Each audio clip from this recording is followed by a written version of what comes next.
Hey everybody, Nerd Transformed here again, and today I'm reviewing the Transformers Power of the Primes Prime Master Class Liege Maximo.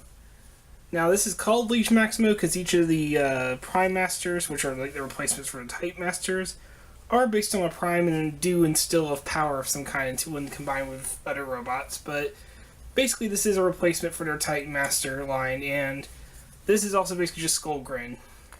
If you don't know who Skullgrin was, he was a pretender back in G1. If you know what pretenders are, they were little robots that transformed, much like most Transformers, but they also went inside giant pretender shells that looked kind of humanoid. So that's the basic idea of the gimmick, and the Prime Masters do kind of carry over that gimmick from those days. Much similar to the Type Masters, though not quite as much of a kind of a combination going on. You literally are just sticking a tiny little Type Headmaster into a shell. But looking at Liege Maximo himself, you can see he is basically still just a Type Master, though there is some new molding compared to the other ones. I do kind of like how his legs and chest look. And the molding and the paint on this figure is based on the little robot mode that was inside the Pretender shell for the G1 Skullgrin. So that's pretty nice. I mean, it's not only just the shell, the actual little guy inside actually is based on Skullgrin as well. So, despite being called by the Prime names, they are basically still the Pretender shell, so it's pretty cool. And of course, he can fold up into his Liege Maximo form to where you could stick this in a lot of things. Like if you have, say, the little foot shell piece that comes with the Voyagers, you can stick them in that, just like so. Or no, like so. To where you could, power up their feet if you wanted for whatever reason, or you could power up their buckler when they're in the robot mode. It does sit in there pretty well, it doesn't come out or anything. You could, of course, also pop these into a Matrix piece from one of the leader classes, or you can even, because there is a piece, it does still port in like a normal Type Master would, you can use this for the head of a figure if you want, although it is a rare, strange looking face if you did that, but it does have, articulation like a normal Type Master would, which is pretty nice, more than the Matrix pieces could do. So if you want to do that, you can.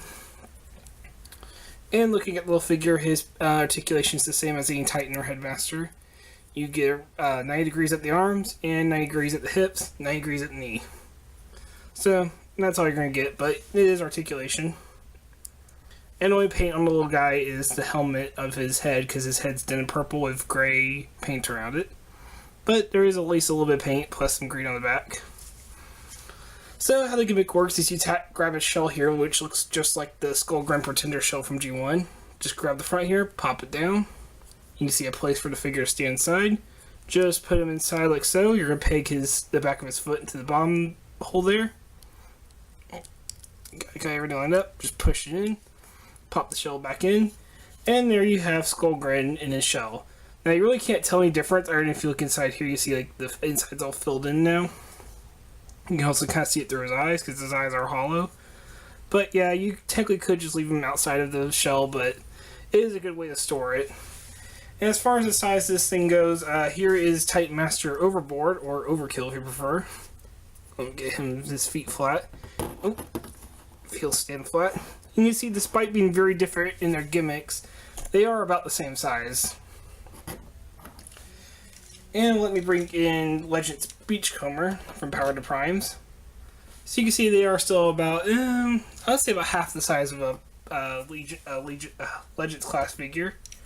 Which is appropriate because they are about half the price. This is about $6, $5 to $6 figure here, while the Legends are about 10 to 12. And Skullgrin does come with one accessory, this little kind of claw weapon.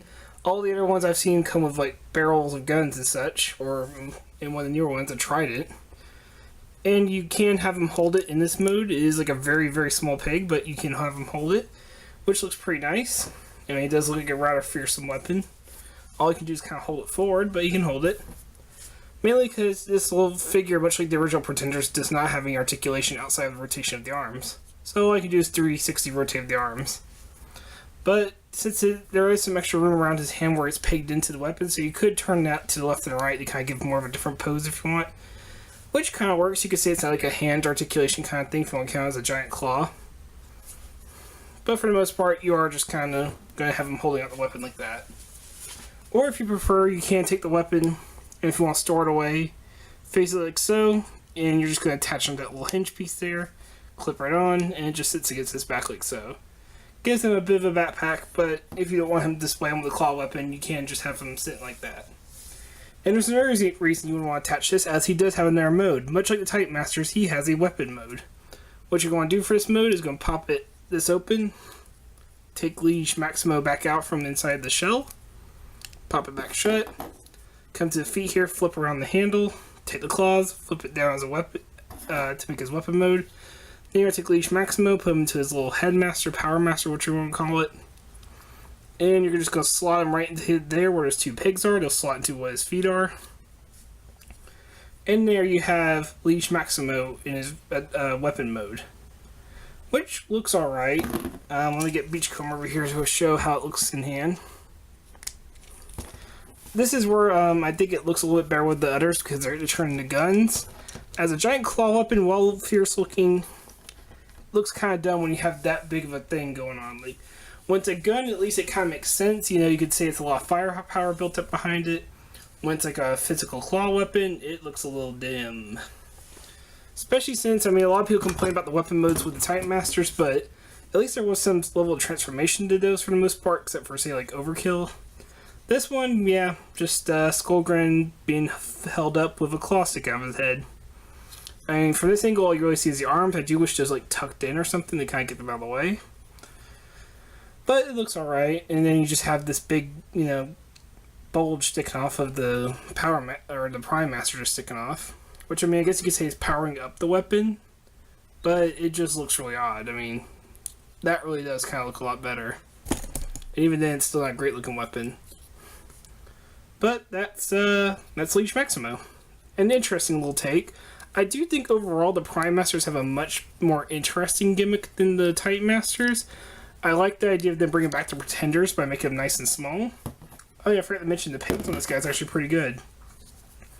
This whole front shell piece here is done in purple, so all the white, gray, and white and gray is done up with paint, and there is a very tiny little Decepticon sigil done up right there, although mine's slightly crooked. But yeah, a lot of nice sculpting, a lot of nice paint for a little guy. I think he's a pretty nice little figure. I mean, I really like how they brought back the Pretender shells without making a humongous big toy out of it.